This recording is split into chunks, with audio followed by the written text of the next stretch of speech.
Salut tout le monde, c'est Craft Time et aujourd'hui on va envoyer un rover explorer les fonds marins de Lace. Vous savez, c'est la lune la plus proche de Joule.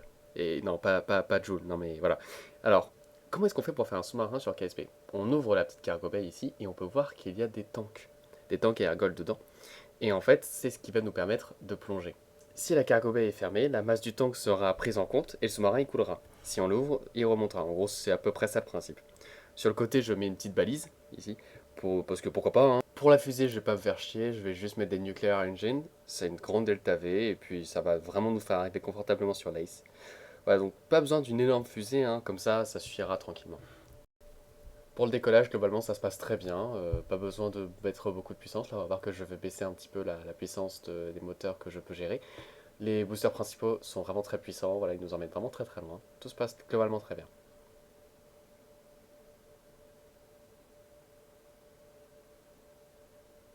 On a une mise en orbite avec une légère Kraken attaque.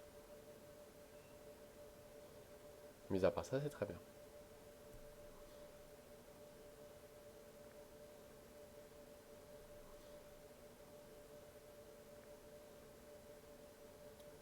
Là, je vais augmenter l'affinité de mon orbite pour pouvoir avoir plus de temps pour faire le burn. Parce que comme les nuclear engines sont très lents, et ben ça prend du temps. Et il ne faut pas rentrer dans l'atmosphère. Donc c'est une petite précaution que je prends.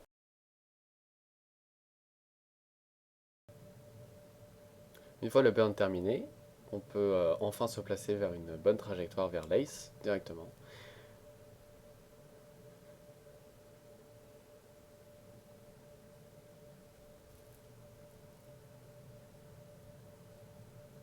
J'ai pas beaucoup de choses à commenter hein, finalement parce que c'est plutôt rapide et ça se passe bien.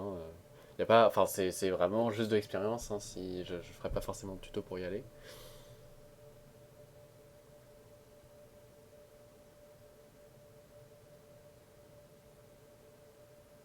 Je fais la petite node pour avoir une orbite relativement équatoriale, idéalement.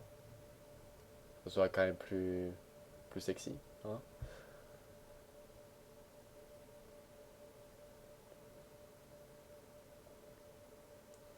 Je fais mon burn qui est très long. Parce que bah nuclear engine, hein, forcément, c'est logique.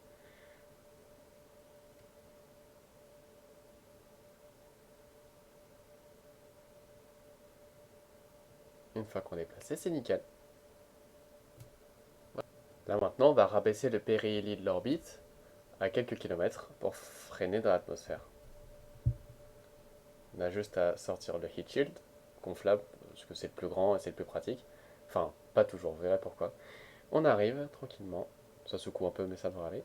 Et là, j'ai du coup ouais, séparé directement le heat shield avant, et j'ai déployé le plus de parachutes possible avant, histoire qu'il ne nous gêne pas une fois qu'on arrive dans l'eau. Et une fois qu'on arrive dans l'eau, bah, c'est maintenant. Les parachutes nous freinent bien, et on verra une petite erreur que j'ai faite, mais c'est pas très très grave, hein, juste pour vous dire que là, oui certes je mets les freins mais ça sert à rien, il faut rouvrir la cargo bay dès qu'on arrive dans l'eau, parce que sinon bah, ça va couler directement, et c'est pas forcément ce qu'on veut. Donc là ça flotte très bien, il n'y a pas de problème. Ensuite, pour descendre, et bien tout simplement on va fermer la cargo bay.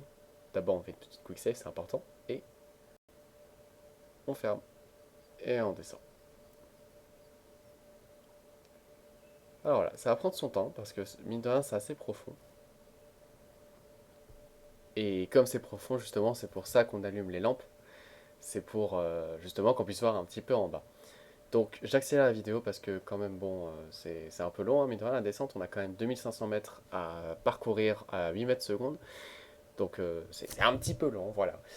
Mais ça ne nous empêche pas de profiter.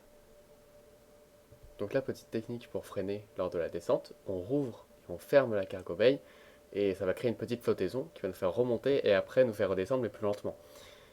Et ce qui va nous permettre du coup de nous poser en douceur. Bon, c'était un petit peu violent, mais ça n'a pas suffi pour péter les roues parce que c'est quand même plutôt résistant. Une fois qu'on est là, eh bien on peut regarder le sol. Alors c'est vraiment pas très visible, c'est tellement sombre qu'on voit pas grand chose. Mais bon, on essaye d'allumer les lampes le plus possible. Voilà, là on va faire les petits réglages sur les roues. Ce que je vous conseille d'ailleurs de faire avant le décollage parce que bon, c'est un petit peu chiant de les faire sur place parce qu'on sait pas trop vu que c'est lent. Mais voilà, globalement, on arrive à se déplacer à 1 mètre seconde maximum. Donc oui, c'est vrai que c'est un peu triste, hein, ça n'a pas grand intérêt. Mais bon, c'est un petit peu ça ou rien, donc pourquoi pas, hein. Moi j'accepte hein, personnellement, je trouve ça quand même assez stylé. Voilà, là on va allumer une petite lampe sur la balise et on va surtout l'éjecter dans quelques instants et c'est un petit moment intéressant aussi. On verra à cause de la pression que la balise va se faire éjecter très lentement alors qu'elle a quand même été éjectée assez forte. Si on avait fait ça dans l'air sur carbine, ce serait allé vraiment super loin. Mais voilà, c'est la partie intéressante de la mission. On peut du coup switch entre les deux, ouvrir la petite antenne pour qu'elle reste connectée. Donc il y a un RTG sur la petite balise, donc ça lui permet de rester allumé H24, ce qui est plutôt cool. Alors petite info hyper importante aussi, les time warp. Les time warp sous l'eau, c'est particulièrement buggé, vraiment, donc il faut faire très attention. Donc en warp x2, ça va bien, il n'y a pas de problème. Par contre, dès qu'on passe en warp 3, tout de suite ça part complètement en couille, boum. Alors, ça paraît pas comme ça, Ça ne paraît pas, hein. mais pourtant, si on regarde les roues, donc là, de ce côté-là, ça va, il n'y a pas de problème. Par contre, là, c'est complètement pété. Donc il faut faire très attention parce que vous pouvez en fait péter votre over comme ça.